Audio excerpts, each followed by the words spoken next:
So one of the coolest and most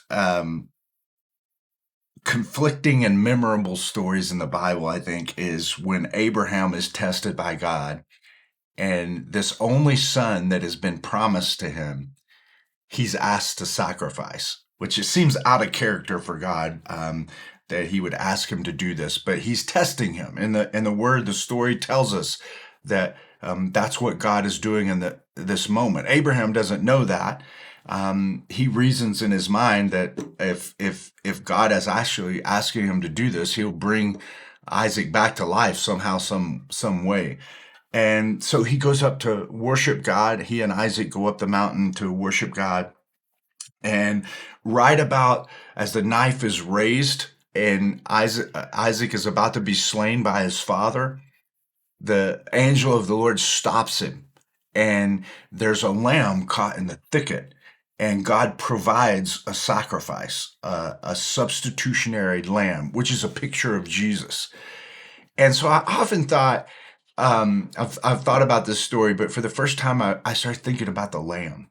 I mean, that lamb it was kind of walking up the mountain. It had to be like the Lord obviously he's sovereign. He's in control of everything. So he's bringing this lamb up to this place of worship.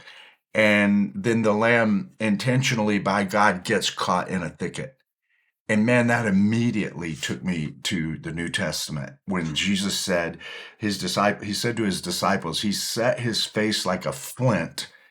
In the last few weeks of his ministry, he set his face like a flint toward Jerusalem. And Jesus intentionally went and got himself caught in a thicket. Like he went and got himself caught in a thicket to become the substitutionary Lamb of God that takes away the sin of the world.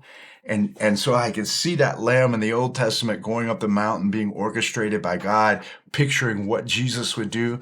And I'm just encouraged. Sometimes I go through experiences where I get a little discouraged in life, and I think we all go through those experiences, and we need pictures, man, that help us get out of that place so that we don't slip into a place of depression. And this is one of them, is that we feel like sometimes we get caught in a thicket.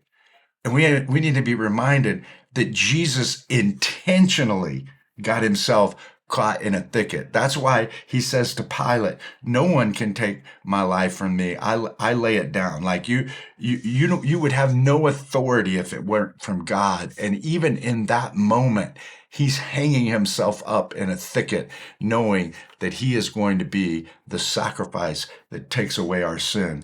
And so when I get myself caught in a thicket, I'm reminded that Jesus intentionally put himself in a thicket, and none of my thickets are anything like the thicket he put himself in order to save me eternally, that I could be at peace with him and I don't have to worry about the things in this life, regardless of what I might walk through, regardless of how bad the news may be. I always know that it'll never be as bad as the thicket that Jesus got himself caught in for my sake.